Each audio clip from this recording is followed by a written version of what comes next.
Hello everyone, स्वागत है आप सभी लोगों का।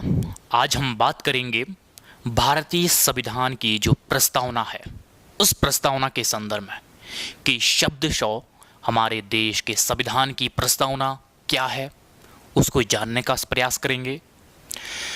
किसी भी देश का जो संविधान है उसकी जो प्रस्तावना होती है वो संविधान की एक तरह से आत्मा अथवा भूमिका होती है, जिसमें उस संविधान के संपूर्ण प्रावधानों को दर्शाया जाता है और हम उस देश के संविधान की प्रस्तावना से उस देश में रहने वाले लोगों की और उस देश में जो व्यवस्थाएं हैं उस व्यवस्था का आकलन हम उस देश की संविधान की प्रस्तावना से जान सकते हैं, क्योंकि प्रस्तावना में उस देश के संपूर्ण संविधान को एक तरह से उसका सार होता है।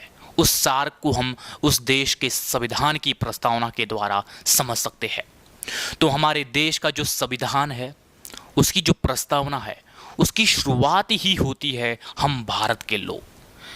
तो हम भारत के लोग भारत को एक संपूर्ण प्रभुत्व संपन्न समाजवादी पंथ निरपेक्ष लोकतंत्रात्मक गणराज्य बनाने के लिए तथा उनके समस्त नागरिकों को सामाजिक आर्थिक और राजनीतिक न्याय विचार अभिव्यक्ति विश्वास धर्म और उपासना की स्वतंत्रता प्रतिष्ठा और अवसर की समानता प्राप्त करने के लिए तथा उन सब में व्यक्ति की गरिमा राष्ट्र की एकता तथा अखंडता सुनिश्चित करने वाली बंधुत्व को बढ़ाने के लिए दृढ़ संकल्पित होकर अपनी इस संविधान सभा में आज 26 नवंबर 1949 ईस्वी को एते द्वारा इस संविधान को अंगीकृत अधिनियमित और आत्मार्पित कहते हैं।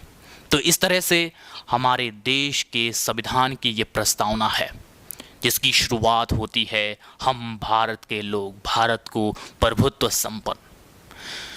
तो इस तरह से किसी भी देश की जो संविधान की जो प्रस्तावना होती है उस देश के संपूर्ण संविधान का हम आकलन कर सकते हैं, क्योंकि उस देश के संविधान की जो प्रस्तावना होती है वो चाहे किसी भी पुस्तक की प्रस्तावना क्यों ना हो, हम उस प्रस्तावना से उस पूरे प्रावधानों के आकलन के संदर्भ में हम पहुंच सकते हैं।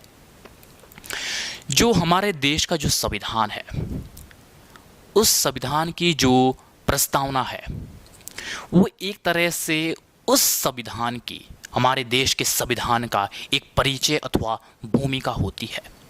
भारतीय संविधान का जो प्रस्तावना है उसको पंडित नेहरू द्वारा पेश किया गया और 42वां संविधान संशोधन हुआ। उस दौरान ये 42वां संविधान संशोधन कब हुआ? 42वें संविधान संशोधन 1976 द्वारा हुआ। इस दौरान भारतीय संविधान की प्रस्तावना में समाजवाद और पंथनिरपेक्ष और अखंडता जैसे शब्द को इस दौरान शामिल किया गया। इससे पहले ये समाजवाद पंथनिरपेक्ष और अखंडता शब्द भारतीय संविधान की प्रस्तावना में नहीं थे। ये इसलिए जोड़े गए 42वें संविधान संशोधन 1976 द्वारा क्योंकि हमारे जो संविधान निर्माता थे इनका ये उद्देश्य था कि हमारा देश में समाजवाद व्यवस्था कायम रहे, पंथनिरपेक्षता और अखंडता जैसे उद्देश्यों को लेकर उन्होंने हमारे संविधान को एक तरह से बनाने की कोशिश की। तो इसीलिए कहीं ना कहीं हमारे संपूर्ण संविधान में भी इसकी झलक दिखाई देती है। तो इसीलिए 42वें संविधान संशोधन अधिनियम 1976 द्वारा हमारे देश के जो संविधान की जो प्रस्तावना है इसमें समाजवाद शब्द पंथनिरपेक्ष और अखंडता जैसे शब्दों को सम्मिलित किया गया। तो इस तरह से हमारे देश के संविधान की ये प्रस्तावना है शब्दशः। और इसके बाद हम जल्दी ही इस संविधान की जो प्रस्तावना है इसके अलग अलग परिप्रेक्ष्य में हम बात करने वाले हैं। तब तक के लिए आप हमारे साथ बने रहिए और शुक्रिया आप सभी लोगों का धन्यवाद।